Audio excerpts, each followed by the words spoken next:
আমরা এই ভিডিওতে বলেছিলাম যে 12 ভোল্ট 3 এম্পিয়ার দিয়ে একটি অ্যাডাপ্টার বা চার্জার তৈরি করে আপনাদের সাথে শেয়ার করব। সো আপনারা এই ভিডিওটি যারা কিনা প্রথম থেকে শেষ পর্যন্ত দেখবেন, শুধু 12 ভোল্ট 3 এম্পিয়ার না, এর উপরে যদি আপনি 24 ভোল্ট 36 ভোল্ট বা এর নিচেও যদি হয় 6 ভোল্ট 9 ভোল্টের জন্য আপনি অ্যাডাপ্টার বা চার্জার তৈরি করতে চাচ্ছেন, অনায়াসে আপনারা তৈরি করতে পারবেন। তবে অবশ্যই আপনাদেরকে এই ভিডিওটি প্রথম থেকে শেষ পর্যন্ত দেখতে হবে। তবে আপনাদেরকে একটা রিকোয়েস্ট করব, সেটা হচ্ছে আপনাদেরকে একটা লাইকের এম দিব। সেটা হচ্ছে আপনারা এই ভিডিওতে অ্যাটলিস্ট 300টা লাইক দিয়ে দিবেন খুব দ্রুত, তাহলে ভিডিওগুলো গ্রো করে এবং মানুষের সামনে পৌঁছায়। ইউটিউবের কাছে মনে হয় যে না, এই ভিডিওগুলোতে ভ্যালু রয়েছে। যেহেতু আপনারা অনেকেই ভিডিও দেখেন, সো সবাই যদি কষ্ট করে একটু লাইক দেন, তাহলে এই লাইকের এইমটা খুব দ্রুতই পূরণ হয়ে যাবে। অনেকগুলো ট্রান্সফরমার আছে, সো এই ট্রান্সফরমার গুলো যে কোনোটা দিয়ে আপনি চাইলে আপনার ফ্যানের জন্য বা আপনি যদি ঘরের লাইটের জন্য বা আপনার নিজের কোনো কিছু চার্জ, ব্যাটারি চার্জ করার জন্য, লিথিয়াম আয়ন ব্যাটারি হতে পারে, লিড অ্যাসিড ব্যাটারি হতে পারে, চার্জ করার জন্য যদি চার্জার তৈরি করতে চান, তাহলে হচ্ছে যে কোনো ট্রান্সফরমার দিয়ে আপনি করতে পারবেন। তার পূর্বে একটু আমরা এই ভিডিওটি একটু ডিটেলস আলোচনা করব, বিভিন্ন টপিকস নিয়ে আলোচনা করব, বিভিন্ন এক্সপেরিমেন্ট আপনাদের সাথে শেয়ার করব। এই কারণে ভিডিওটা একটু লম্বা হবে। তো এটা আমাদের এক ভাইয়ের কাছ থেকে পেয়েছি। এই ট্রান্সফরমারটা হচ্ছে 6 ভোল্টের 300 বা 600 এমএএস এর হতে পারে। তো যেহেতু এর গায়ে যে লেখা সেটা পড়ার মতো কোনো ক্ষমতা নেই এবং আমি জানিও না যে এই ট্রান্সফরমারটার অরিজিনাল কত ভোল্ট কত এম্পিয়ার। তো একই রকম দেখতে পাচ্ছেন, এই ট্রান্সফরমারটা দেখেও কিন্তু বোঝার কোনো অবস্থা নেই। তাহলে আমরা কিভাবে আইডেন্টিফাই করব যে এই ট্রান্সফরমারটি কি? আপনার বাসায় হয়তো বা এই ধরনের অনেক ইলেকট্রনিক ডিভাইস পড়ে আছে, সেগুলোর ভিতরে আপনারা ট্রান্সফরমার পাচ্ছেন কিন্তু ট্রান্সফরমারের কোনো ভ্যালু নাই। তখন আপনি কিভাবে এই ট্রান্সফরমারটা থেকে ভ্যালুটাকে চেক করবেন? সো সেটা আমরা অবশ্যই ভিডিওর এক পর্যায়ে জেনে নিব। তো আমাদের এই ধরনের দেখতে পাচ্ছেন যে খুব ছোট ট্রান্সফরমারও হয়, আবার ধীরে ধীরে যদি আমরা একটু বড়র দিকে যাই, এই ট্রান্সফরমারটা দেখতে পাচ্ছেন, এটা মূলত হচ্ছে 6 ভোল্টের 1000 মিলি এম্পিয়ার। এমএ দিয়ে মিলি এম্পিয়ার বোঝায়। 1 এম্পিয়ারের হচ্ছে এই ট্রান্সফরমারটি। তো আমাদের এই ট্রান্সফরমারটা হচ্ছে 12 ভোল্টের কিন্তু 3000 মিলি এম্পিয়ার, অর্থাৎ 3 এম্পিয়ারের হচ্ছে এই ট্রান্সফরমারটি। এখানে লেখা আছে 220 ভোল্ট 50 হার্টজ এবং এখানে দেখতে পাচ্ছেন 12 ভোল্ট 3000 মিলি এম্পিয়ার এবং ইনটু দিয়ে 2 দেওয়া আছে, অর্থাৎ আপনার দুইটা পথ থেকে হচ্ছে আপনি 12 ভোল্ট নিতে পারছেন। তো যাই হোক, এগুলোকে বলা হয় সেন্টার টেপ ট্রান্সফরমার, যেগুলোর এক পাশে হচ্ছে 3টা ওয়্যার থাকে, অপর পাশে 2টা ওয়্যার থাকে। আর কিছু ট্রান্সফরমার আছে, যেমন এই ছোট ট্রান্সফরমারটা, এটা দেখতে পাচ্ছেন ইনপুটে 2টা ওয়্যার, আউটপুটে 2টা ওয়্যার। তো এই ধরনের ট্রান্সফরমার গুলোকে বলা হয় নন সেন্টার টেপ ট্রান্সফরমার। 4টা প্রান্ত রয়েছে যে ট্রান্সফরমার গুলোতে, সেগুলোতে হচ্ছে আপনার ব্রিজ রেকটিফাইড তৈরি করে দেন হচ্ছে আপনার আউটপুটটা তৈরি করে নিতে হয়। আর আমি সবসময় সেন্টার টেপ ট্রান্সফরমারটা ব্যবহার করতে পছন্দ করি এবং এটার কানেকশন খুব ইজি। আপনাদেরকেও রিকমেন্ড করবো আপনারা সেন্টার টেপ ট্রান্সফরমার ব্যবহার করবেন। এবং এই ভিডিওতে আমরা সেন্টার টেপ ট্রান্সফরমার দিয়ে দেখাবো এবং পরবর্তীতে না হয় কোনো ভিডিওতে আমরা নন সেন্টার টেপ ট্রান্সফরমার দিয়ে দেখাবো। মেড ইন চায়না লেখা আছে, যদি উপরে এরকম স্টিকার থাকে আপনি স্টিকার দেখে অনায়াসে বুঝতে পারছেন 3 এম্পিয়ার এবং হচ্ছে 12 ভোল্টের একটি ট্রান্সফরমার। এরপরে যদি আমরা আরেকটা দেখি, অসংখ্য ভেরিয়েন্টের হয়। যেমন এই ট্রান্সফরমারটা দেখতে পাচ্ছেন, আকার আকৃতি একটু অন্যরকম, তবে এটাও সেন্টার টেপ ট্রান্সফরমার। সো এই যে দেখতে পাচ্ছেন, সো এই যে দুইটা তারের মাঝে যদি একটা তার থাকে, তাহলে সেটাই হচ্ছে সেন্টার টেপ ট্রান্সফরমার। এক্ষেত্রে কিন্তু আমাদের ইনপুট হবে এইটা আর আউটপুট হবে এইটা। এবং আমরা দেখতে পাচ্ছি এই ট্রান্সফরমারটা হচ্ছে 35 ভোল্টের 6 এম্পিয়ার ট্রান্সফরমার। এগুলো হচ্ছে কাস্টম ভাবে তৈরি করা হয়, এক একজনে ম্যানুয়াল ভাবে তৈরি করে থাকে, হাতে তৈরি করা আর কি ট্রান্সফরমার, মেশিনে না। সো এই ট্রান্সফরমারটি কত ভোল্টের? 24 ভোল্টের ট্রান্সফরমার, ঠিক আছে, এবং 6 এম্পিয়ার। সো 6000 মিলি এম্পিয়ার মানে হচ্ছে 6 এম্পিয়ার বা 6 এম্পিয়ার। ওকে, সো এটা হচ্ছে আমাদের একটা বেশ ভালো একটা ট্রান্সফরমার। এটা দিয়ে আমরা চাইলে 24 ভোল্ট আউটপুট নিতে পারি। আমরা এই ভিডিওতে যেহেতু বলেছি যে আমরা 3 এম্পিয়ারের একটি চার্জার তৈরি করবো, সো আমরা এই কারণে এই ট্রান্সফরমারটাকে সিলেক্ট করছি, অর্থাৎ 12 ভোল্ট 3 এম্পিয়ারের ট্রান্সফরমারটিকে আমরা এখান থেকে নিয়ে নিব। এখন হচ্ছে এই ট্রান্সফরমারটি ব্যবহার করে কিভাবে আপনারা চার্জারটি তৈরি করবেন তার স্টেপ বাই স্টেপ প্রক্রিয়াগুলো একে একে আপনাদের সাথে শেয়ার করব। তো এট ফার্স্ট হচ্ছে আমরা এটার ইনপুট সেকশনটা জানি। যেমন এখানে দেখতে পাচ্ছেন একই রঙের 2টা তার থাকবে। সো ম্যাক্সিমাম ক্ষেত্রে লাল তারটা হয়ে থাকে। সো লাল তার যদি 2টা হয় নিচের দিকে, তাহলে এটা হচ্ছে আমাদের প্রাইমারি সেকশন। এখানে আমাদের এসি 220 ভোল্ট সাপ্লাই দিতে হয়, অর্থাৎ এই 2টা তার আমরা এসি 220 ভোল্ট সাপ্লাই দিব। আর এই পাশে যে 3টা তার দেখতে পাচ্ছেন, এইখানে আমরা বেশ কিছু বায়াসিং প্রক্রিয়া আছে, সেইগুলোকে অ্যাপ্লাই করব। সেগুলো তো অবশ্যই আপনারা স্টেপ বাই স্টেপ দেখতে পাবেন। এট ফার্স্ট হচ্ছে আমরা এখানে একটা 2 পিন প্লাগ কানেক্ট করব। তবে এই ভিডিওতে আমি কোনো সোল্ডারিং করব না, আমি কানেক্টর ব্যবহার করব বিশেষ ধরনের। আমি চেষ্টা করব এই কানেক্টরটির যে বাইলিং সেটাও ভিডিও ডিসক্রিপশন বক্সে দিয়ে দেওয়ার, এতে করে আপনারা এই কানেক্টরগুলো চাইলেও ব্যবহার করতে পারেন। এবং আমি একটু সিমুলেশনটা আজকে একটু ডিফারেন্স ভাবে করব, যাতে আপনারা ক্লিয়ার ভাবে কনসেপ্টটা বুঝতে পারেন আসলে কোনটার সাথে কিভাবে কানেকশন করা হয়। সো সোল্ডারিং করলে অনেক সময় হয় কি উল্টো করে কানেকশন করছি বা সোল্ডার করছি, অনেকে বুঝতে পারেন অনেকে বুঝতে পারেন না। আশা করছি আজকের ভিডিওটা প্রত্যেকে ক্লিয়ার ভাবে বুঝতে পারেন, যাদের পূর্বে কোনো কনসেপ্ট নাই বা ধারণা নাই তারও। সো এই কানেক্টর খুবই ইজি। আপনি জাস্ট এই প্রান্তে যদি একটা কানেক্ট করেন, তাহলে এই প্রান্তটা হচ্ছে বরাবর শর্ট। তো আপনাদের কাছ থেকে যদি দেখাই, দেখেন বরাবর জাস্ট একটা ড্রেন টাইপ, এটার ভিতর দিয়ে সরাসরি চলে গেছে। তো আমরা এই 2টা প্রান্ত কেটে নিয়েছি। এখান থেকে দেখেন এগুলো এরকম বড় থাকে, এখান থেকে আপনার যে কয়টা কানেক্টর দরকার সেই কয়টা আপনি কেটে নিতে পারবেন। তো এই 2টার মধ্যে হচ্ছে প্রথমে আমরা এই লাল 2টা তারকে হচ্ছে কানেক্ট করে ফেলবো।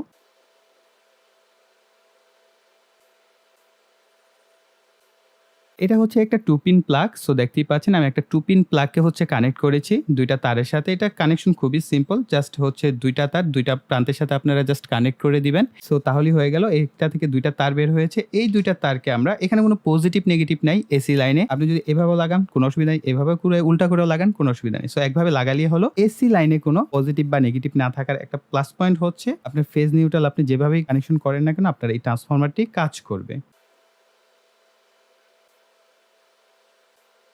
অবশ্যই এসি লাইনের কানেকশন খুব শক্তভাবে করবেন যাতে খুলে টুলে না আসে। এতে করে আপনার হাতে লাগলে কিন্তু আপনি ইলেকট্রিক শক খেতে পারেন। সো অবশ্যই সাবধানে এই কাজগুলো করবেন। সো মোটামুটি আমাদের ইনপুট সেকশনের কাজ শেষ। এখন হচ্ছে আউটপুট সেকশন। এটাই মোস্ট ইম্পোর্টেন্ট। আমরা এইখানে এই ৩ টা প্রান্তকে কানেকশন করব এই ধরনের ৩ টা কানেক্টরের সাথে। সো আমি ৩ টা অংশ কেটে নিয়েছি। এখন আমরা জাস্ট বরাবর কানেকশন করি। আমি যেভাবে করব আপনারা চেষ্টা করুন ওইভাবে করতে, বা আপনি চাইলে এখানে সরাসরি সোল্ডারিং করে দিতে পারেন। কোনো অসুবিধা নেই।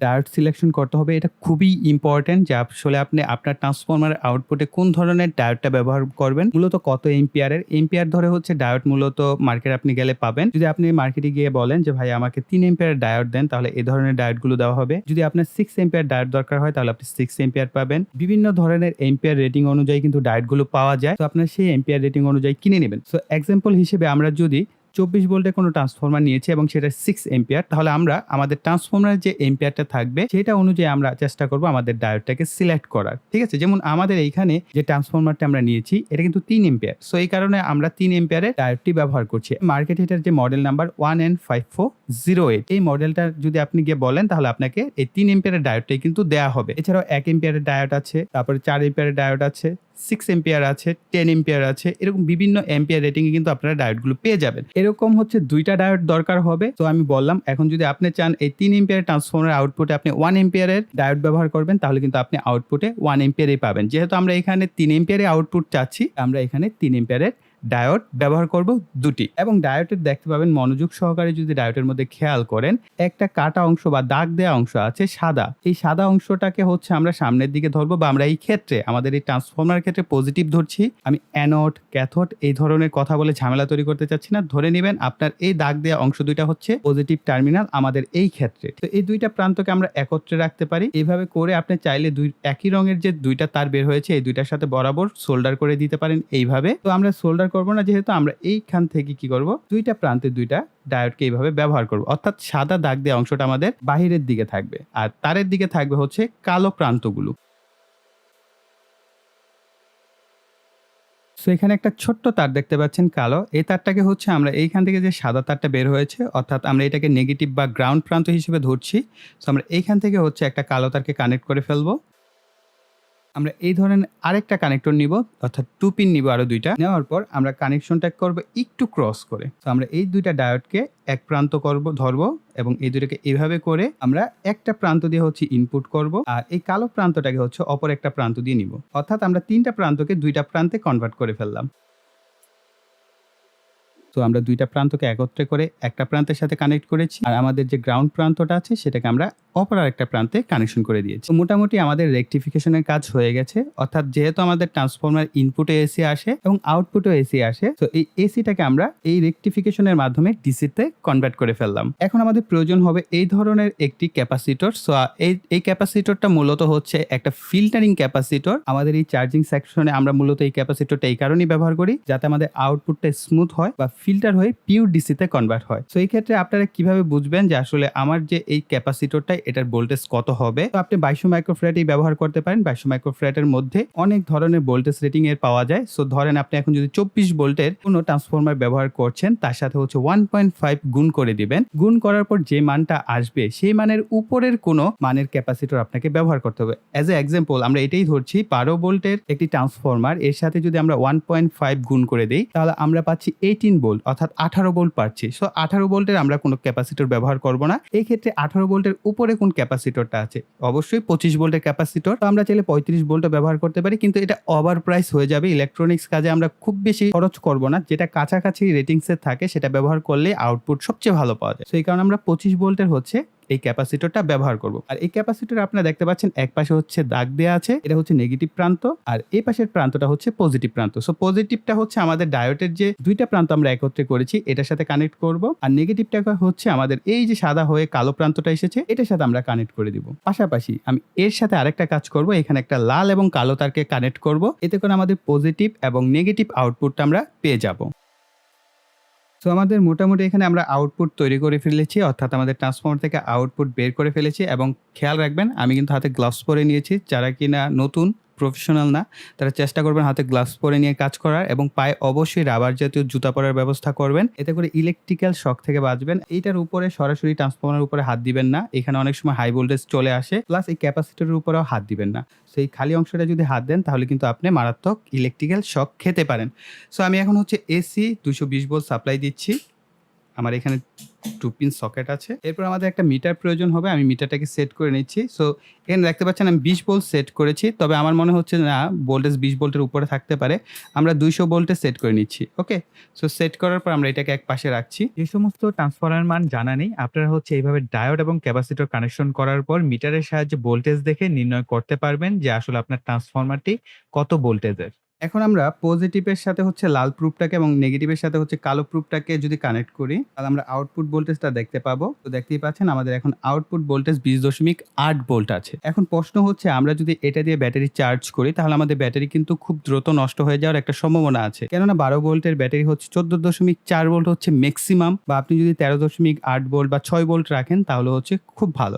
বিশেষ করে লিথিয়াম আয়ন ব্যাটারি প্যাকের জন্য হচ্ছে 13.6 আমি অনেক ভালো আউটপুট পেয়েছি। সো যদিও 12.6 ভোল্ট বলা হয়, সো 12.6 ভোল্ট যদি আমরা চার্জ দিই তাহলে অনেক ক্ষেত্রে লিথিয়াম আয়ন ব্যাটারি কিন্তু 12.6 ভোল্ট পর্যন্ত চার্জ উঠতে পারে না। সেই ক্ষেত্রে 13.2 ভোল্ট বা 13.6 ভোল্ট আমরা হচ্ছে ইনপুট দিতে পারি, অথবা 13.8 ভোল্ট হচ্ছে ম্যাক্সিমাম লিথিয়াম আয়ন ব্যাটারি প্যাকের জন্য। আর যদি লিড অ্যাসিড ব্যাটারি ব্যবহার করেন তাহলে সরাসরি 14.4 ভোল্টে হচ্ছে আপনার চার্জিং ভোল্টেজটা রাখতে হবে। সো এই ক্ষেত্রে কি আমাদের ভোল্টেজটা কত বেশি, 20.9 অলমোস্ট 21 ভোল্ট আমরা এখানে পাচ্ছি। তো দেখতে পাচ্ছেন এখন এই যে 20 ভোল্ট, এই 20 ভোল্টকে কনভার্ট করার জন্য 4টা প্রক্রিয়া আমার জানা আছে। সো আমি একে একে শেয়ার করছি 4টা প্রক্রিয়া। সো ফার্স্ট যে প্রক্রিয়াটা সেটা হচ্ছে জেনার ডায়োড ব্যবহার করা। সো আপনি এখানে চাইলে 12 ভোল্ট বা 14 ভোল্ট বা 15 ভোল্টের একটা জেনার ডায়োড ব্যবহার করতে পারেন। সেটা ব্যবহার করলে আপনি আউটপুটে ফিক্সড একটা আউটপুট পাচ্ছেন। কিন্তু জেনার ডায়োডের কিছু প্রবলেম আছে, সঠিকভাবে যদি আপনি কানেকশন না করতে পারেন তাহলে সেটা পুড়ে যাবে, এবং তাছাড়াও বেশ কিছু টেকনিক্স আছে সেগুলোকে আপনার অ্যাপ্লাই করতে হয়। সো যারা কিনা এক্সপার্ট তাদের জন্য ঠিক আছে জেনার ডায়োড। সো জেনার ডায়োড এই মুহূর্তে আমার কাছে 15 ভোল্ট 14 ভোল্ট ওই টাইপের ভোল্টেজের নাই জেনার ডায়োড, এবং জেনার ডায়োড আমার খুব কম ব্যবহার করা হয়, এই কারণে আমার কালেকশনে নেই, এই কারণে আমি এই প্রক্রিয়াটা দেখাতে পারছি না। এর পরের প্রক্রিয়া হচ্ছে আপনি চাইলে LM-IC ব্যবহার করতে পারেন। এই ধরনের LM-IC গুলো পাওয়া যায়, বিভিন্ন ভোল্টেজের হয়, L7805, L7812 অর্থাৎ 12 ভোল্টের জন্য 12 ভোল্ট, L7809 অর্থাৎ 9 ভোল্টের জন্য, এবং এর 1 number input, 2 number ground, 3 number output. তবে এইখানে একটা বড় ইস্যু হচ্ছে এই LM ব্যবহার করলে আপনি আউটপুট 1 এম্পিয়ারের বেশি পাবেন না, বরং উল্টা হয় যে 1 এম্পিয়ারের অনেক বেশি কম পাওয়া যায়, 800-700 মিলি এম্পিয়ারের মতো পাওয়া যায়। সো এত কম মিলি এম্পিয়ার দিয়ে দেখা গেছে আমরা যেহেতু 3 এম্পিয়ারের ট্রান্সফর্মার ব্যবহার করছি আউটপুটে কিন্তু আমরা 3 এম্পিয়ার পাচ্ছি না। সো আমার কাছে মনে হয় না এই LM ভোল্টেজ রেগুলেটর আইসি গুলো চার্জিং সেক্টরে, যদি আপনি এটাকে চার্জিং সেক্টরে ব্যবহার করেন তাহলে এটা অ্যাপ্লাই করা একদমই কোনোভাবে ঠিক হবে না। যদি হয় যে আপনি সরাসরি রাউটার অন্য কোনো কিছু চালাতে চাচ্ছেন সেই ক্ষেত্রে আপনি L7809, L7805, L7812 output voltage অনুযায়ী LM রেগুলেটর আইসি গুলো হয় সেগুলো আপনি চাইলে ব্যবহার করতে পারেন। তো এই কারণে আমি যেহেতু বলছি এই LM-IC ব্যবহার করব না। সো LM-IC বিভিন্ন মডেলের আমার এখানে আছে, আমি এগুলোর ডিটেলস বলছি না। তো আমরা না হয় LM নিয়ে পরবর্তীতে ডিটেলস একটা ভিডিও করব। পরের অপশন যেটা সেটা হচ্ছে আমরা এই যে আমরা ট্রান্সফর্মারটা ব্যবহার করে আমরা আউটপুটটা বের করেছি, এটাকে আমরা সেমিকন্ডাক্টর ডায়োডগুলো ব্যবহার করে, এই যে আমরা যে ডায়োডগুলো পূর্বে ব্যবহার করলাম এখানে, এই সেমিকন্ডাক্টর ডায়োড ব্যবহার করেও কিন্তু আমরা এই ভোল্টেজকে ড্রপ করে দেন হচ্ছে আমরা 15 ভোল্টে নিয়ে আসতে পারি। তবে এই ক্ষেত্রে একটা বড় প্রবলেম হচ্ছে এগুলো 0.3 ভোল্ট হচ্ছে ড্রপ করে। তো 0.3 ভোল্ট ড্রপ করলে আপনার যদি 4 ভোল্ট বা 5 ভোল্ট ড্রপ করতে হয় অনেকগুলো ডায়োড ব্যবহার করতে হবে। একটা বিষয় ভালো সেটা হচ্ছে আমরা আউটপুটটা প্রপারলি 3 এম্পিয়ারই পাবো, যেহেতু আমরা 3 এম্পিয়ারের ডায়োড ব্যবহার করছি। তবে আমার কাছে মনে হয় যে ডায়োড ব্যবহার করাটা অনেক বেটার ভোল্টেজ রেগুলেটর বা জেনার ডায়োড ব্যবহার করার চাইতে। আপনি ফিক্সড আউটপুটটা পাবেন এবং দেখাচ্ছি কিভাবে আপনার আউটপুটটাকে ড্রপ করবেন। সো এট ফার্স্ট আমরা একটা ডায়োড দিয়ে দেখি। আমরা এই একটা ডায়োড জাস্ট এই যে আমাদের পজিটিভ প্রান্তটা আছে, এটা হচ্ছে আমাদের কালো প্রান্তের সাথে থাকবে, আর সাদা দাগ দেওয়া অংশটা হচ্ছে আমাদের আউটপুট দিবে। সো আমরা জাস্ট এটাকে সরাসরি যদি এভাবে পেঁচিয়ে কানেকশন করে দিই, সো ভোল্টেজ বেড়ে গেছে। সো এই একটা বিষয় কিন্তু আছে, ট্রান্সফরমারের ফ্রিকোয়েন্সি যদি বাড়ে তাহলে কিন্তু ট্রান্সফরমারের আউটপুট ভোল্টেজ কমে এবং বাড়ে, এটা অবশ্যই মাথায় রাখবেন। তো এখন আমার ইলেকট্রিসিটির যে ফ্রিকোয়েন্সি এটা কিছুটা হয়তো বেড়ে গেছে, এই কারণে দেখেন আমার ইনপুট ভোল্টেজ কত ছিল 20 ভোল্ট থেকে 21 ভোল্টের কাছাকাছি, এখন দেখেন 21.67 ভোল্টে ভেরি করছে। এবং আমরা এখানে যদি দেখি আমাদের 21.4 ডিফারেন্সটা দেখতে পাচ্ছেন, এখানে হচ্ছে 21.7 বা 6 আমরা পাচ্ছি, আর এখানে হচ্ছে 3 ভোল্ট যদি আমরা বাদ দিই তাহলে এখন এই যে 4 বা 3 ভোল্টেজ আমরা এখানে পাচ্ছি। কিছুটা কম আছে, 3 আসতো কিন্তু 3 আসে নাই, কারণ এটা অলমোস্ট 7 এর কাছাকাছি, ঠিক আছে। অর্থাৎ আমাদের তো 6 দেখাচ্ছে কিন্তু 6 এর পরের কিন্তু মানগুলো দেখাচ্ছে না, এই কারণে হচ্ছে আমরা এইখানে দেখতে পাচ্ছি 2 ভোল্টের মতো ড্রপ করছে, আসলে ড্রপ হচ্ছে 3 ভোল্ট। তো এটাকে আরো প্রপার ভাবে দেখার জন্য আমরা আরেকটা কাজ করব, সেটা হচ্ছে আমরা একসাথে আরো অনেকগুলো ডায়োডকে কানেকশন করব। যদি আপনি আরো ডায়োড বাড়াতে চান কিভাবে বাড়াবেন, একটা ডায়োডের সাথে আরেকটা ডায়োড। সো এখানে দেখেন এটার পজিটিভ গেল, এটা নেগেটিভ, দেন হচ্ছে এইটার নেগেটিভের সাথে এটার পজিটিভ, দেন হচ্ছে এভাবে একটার পর একটা সাজিয়েছি 4টা ডায়োড। তো আমরা যদি 0.3 ভোল্ট করে হয় তাহলে কত হয়, 1.2 ভোল্ট হচ্ছে আমাদের ড্রপ করবে 4টা ডায়োডে। সো এইভাবে আপনার অনেকগুলো ডায়োড ব্যবহার করে ড্রপ করতে হবে। তো আমরা 4টা ডায়োড দিয়ে দেখিয়ে দিচ্ছি যে আসলে কিভাবে ড্রপটা হয় বা কত ভোল্টেজ ড্রপ হয়। তো 21.7 আছে, এরপর যদি আমরা দেখি এখানে দেখতে পাচ্ছেন 21.4, দেন যদি আমরা দেখি 21.1 3 ভোল্ট ড্রপ হয়েছে, দেন যদি আমরা দেখি 20.9, সো এই যে আরো 3 ভোল্ট ড্রপ। এরপর যদি আমরা লাস্টের প্রান্তটা দেখি 20.6, অর্থাৎ আমরা 0.3 ভোল্ট করে হচ্ছে ড্রপ করতে পারছি। এভাবে আপনি যদি অনেকগুলো ডায়োড ব্যবহার করেন তাহলে হচ্ছে আপনি এক সময় 15 ভোল্ট বা 14.4 ভোল্টে নিয়ে আসতে পারবেন, বা 14.5 বা 6 ভোল্ট। তো দেন হচ্ছে আপনি চার্জ করতে পারেন। ডায়োডের দাম যেহেতু কম, সেই হিসেবে আপনার খরচটা কম পড়বে এবং আউটপুটটা আপনি পারফেক্টলি পাবেন। তবে ওই যে একটা প্রবলেম আছে, যদি ইনপুট ভেরি করে ফ্রিকোয়েন্সি তাহলে আউটপুট ভোল্টেজটাও কিছুটা ভেরি করবে। সো এখন হচ্ছে ফাইনাল যেটা আমি নরমালি ব্যবহার করে থাকি এবং আমার কাছে মনে হয় সবচেয়ে যুক্তিগত দিক থেকে পারফেক্ট আউটপুট পাওয়া যায়, বা আপনার যেরকম ইচ্ছা আপনি সেরকম ভোল্টেজ লেভেলটাকে সেট করে নিতে পারছেন, সেই প্রক্রিয়াটাই দেখব। 2596 বাক কনভার্টার, অর্থাৎ ডিসি থেকে ডিসি বাক কনভার্টার একটা মডিউল। সো আউটপুট হচ্ছে 2 এম্পিয়ার দেয় ম্যাক্সিমাম, যদিও বলা হয় 2 থেকে 3 এম্পিয়ার, কিন্তু 3 এম্পিয়ার কখনোই যায় না, এটা বিভিন্ন টেস্ট বিভিন্ন জন করেছেন। সো আউটপুট 2 এম্পিয়ার পাওয়া যায়। সো আপনি যদি আউটপুট 2 এম্পিয়ারের ব্যবহার করতে চান তাহলে আপনি এটা দিয়েও কিন্তু ব্যবহার করতে পারেন। সো এরকম না যে আমাদের 3 এম্পিয়ারেই ব্যবহার করতে হবে। সো সেই সমস্ত ক্ষেত্রে আপনি চাইলে এই বাক কনভার্টারটাও ব্যবহার করতে পারেন। এটা দিয়ে আমরা কিন্তু অলমোস্ট পূর্বে অনেকগুলো ভিডিওতেও ব্যবহার করেছি LM2596 এই বাক কনভার্টার সার্কিটটা। এবং এটার সবচেয়ে বড় সুবিধা হচ্ছে এটা ভোল্টেজ এবং এম্পিয়ার দুইটাকেই ভেরি করে কনস্ট্যান্ট আপনি কারেন্টটাকে সেট আপ করে দিতে পারবেন। কারণ আপনি চাচ্ছেন 2 এম্পিয়ার বা 3 এম্পিয়ার সেট করে দিতে কনস্ট্যান্ট এম্পিয়ার, সেটা আপনি সেট করতে পারবেন। সো আমার যতটুকু ধারণা এটাও 2 এম্পিয়ারের মতো হয়তো আউটপুট দেয়, যেহেতু আমি এখন এটা দিয়ে প্র্যাকটিক্যাল কাজ করি নাই, সো এটা সম্পর্কে একটু আমার ধারণা কম। তো এই যে এই ছোট্টগুলো আছে না, এই ছোট বাক কনভার্টারগুলো, এগুলো ব্যবহার ভুলেও করবেন না 3 এম্পিয়ারের সেক্টরে। সো এগুলো দেখবেন যে লাগাবেন, লাগানোর কিছুক্ষণ পরে হয়তো পুড়ে টুরে বা জলে টলে নষ্ট হয়ে যাবে বা হিট হয়ে নষ্ট হয়ে যাবে। সো এই ছোট্ট টাইপের জিনিসগুলো হচ্ছে ছোট ছোট কাজের জন্য, ওকে। সো এইগুলো ব্যবহার করবেন না। এই বাক কনভার্টারটা দেখেন, এটা কিন্তু অলমোস্ট 20 এম্পিয়ারের জন্য ব্যবহার করা হয়। সো আমাদের এই ক্ষেত্রে 20 এম্পিয়ার তো কোনো দরকার নাই, এটা ওভার প্রাইসড হয়ে যায়, এটা যে প্রাইস। সো আমাদের ট্রান্সফরমার দিয়ে যদি আমরা একটা চার্জার তৈরি করি তাহলে অ্যাডাপ্টারের প্রাইস এর থেকে অনেক কম পড়ে। সো তাহলে কি আমাদের অ্যাডাপ্টারটাই বেটার হতো। তবে ট্রান্সফরমারের একটা বিষয় হচ্ছে লাইফ টাইম আপনার চলবে। আপনি যতদিন এই ট্রান্সফরমারে পানি টানি পড়বে না বা ট্রান্সফরমারের ভিতরে কয়েল টয়েল নষ্ট হবে না, ততদিন আপনি ব্যবহার করতে পারবেন। সো অ্যাডাপ্টার কিন্তু অত টেকসই হয় না এবং আউটপুটটা পিওরভাবে পাওয়া যায় না। সো আপনি এখানে ফিক্সড একটা আউটপুট পাবেন, 3 এম্পিয়ার ট্রান্সফরমার থেকে 3 এম্পিয়ারই পাবেন, বা কিছুটা কম বা বেশি পাবেন। কিন্তু অ্যাডাপ্টারে কিন্তু সবসময় কমই পাওয়া যায়। দেখা গেল 5 এম্পিয়ারের অ্যাডাপ্টারে আপনি 3 এম্পিয়ার পাচ্ছেন না, এখানে দেখতে পাচ্ছেন। সো আমরা এই ধরনের বাক কনভার্টার ব্যবহার করব না, এটা আমাদের ওভার প্রাইস। তো এটা আছে 9 এম্পিয়ারের, সো এটা ব্যবহার করতে পারেন। তারপরও বলবো আমি এটাও ওভার প্রাইসড, এটাও সেম ক্যাটাগরির বাক কনভার্টার। XL4016 মনে হয় এটার মডেল নাম্বার। হ্যাঁ, এই যে XL4016, এটা আপনি ব্যবহার করতে পারেন যদি আপনি চান যে না আমার একদম প্রপার খুব ভালো একটা আউটপুট চাই এবং লং লাস্টিং চাই, তাহলে আপনি এটা ব্যবহার করতে পারেন। এটা হচ্ছে 9 এম্পিয়ারের, এটার মধ্যে আপনি ভোল্টেজ এবং এম্পিয়ার দুইটাকেই কন্ট্রোল করতে পারবেন এটা ব্যবহার করে। এই যে সার্কিটটা দেখতে পাচ্ছেন, এই সার্কিটটা আমার পছন্দের দুইটা কারণ হচ্ছে, একটা হচ্ছে ডিসপ্লে আছে, আর আরেকটা হচ্ছে আপনি আউটপুটটা আসলে 2 এম্পিয়ার পাবেন, 3 এম্পিয়ার পাবেন না। যদি 3 এম্পিয়ার আপনি ব্যবহার করতে হয় তাহলে একটু ভালো মানের সার্কিট ব্যবহার করতে হবে। তো বাক কনভার্টার মডিউলের মধ্যে 3 এম্পিয়ারের আছে, যেমন আমি দেখাই।